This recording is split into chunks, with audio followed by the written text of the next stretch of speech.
الفانيتو الحارس الارجنتيني يلعب اول موسم ليه مع بيسكالا. مباراة صعبة جدا.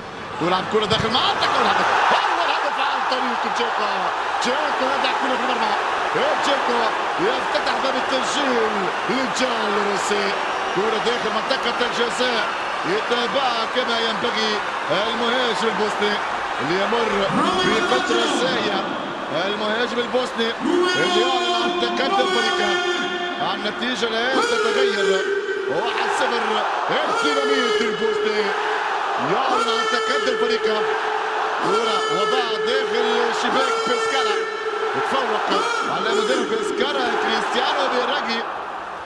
النتيجة 1-0 وصرخة مشجع لروما تعبر عن فرحة الأسبقية بعد 10 سنوات في موسم 87-88 لما استعان بعدة أسماء لعل أبرزها جونيور البرازيلي. محاولة خطيرة والهدف الثاني.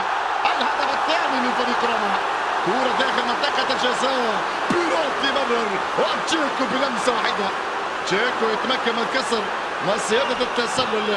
اليوم روما يبدو لي امام فرصة كبيرة لان يسجل انتصار كبير امام فرصة كبيرة لكرنفال في الواحد.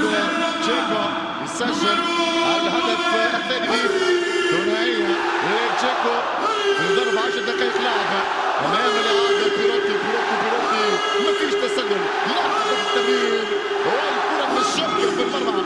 يسجل خلال تشيكو الهدف الثاني لفريقه.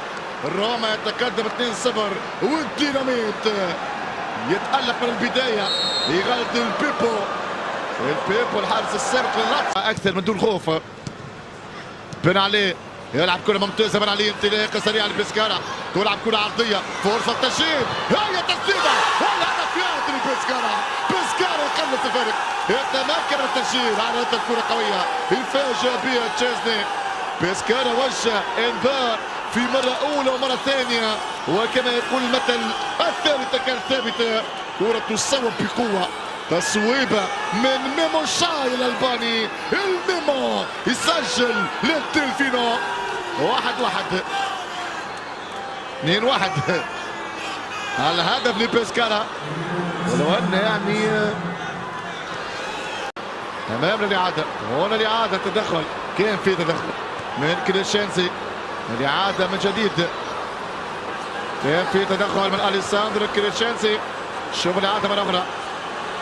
ضربة جزاء زاوية روبو في حوار أرجنتيني. إذا في انتظار تنفيذ من بيروتي. بيروتي سجل والثالث للروما.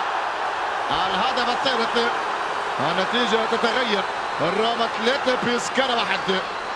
دييغو بيروتي يغالط الحارس إنزاغي ويسجل الهدف الخامس لهذا الموسم مع روما. يتمكن من احراز الهدف الثالث. بيروتي يغالط الفالو إنزاغي من علامة الجزاء. يغالط حارس مرة بيسكالا. النتيجة الآن تتغير.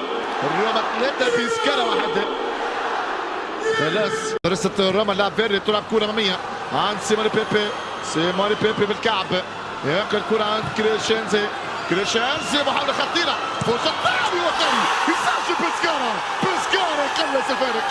كرة تتهيأ داخل المنطقة وبيسكالا للمرة الثانية يزور مرمى روما. الكرة في الشبكة وبيسكالا يقلص الفارق. شوف الإعادة مرة أخرى. كرة تتهيأ تسويبة. كرة في الشبكة عن طريق كابراري يتمكن من فاجئ الجزائري. أخطاء بالجملة في دفاعات الجال الروسي. 3 مقابل 2 أمامنا رومانيستا. غاضب من الأداء الدفاعي السيء.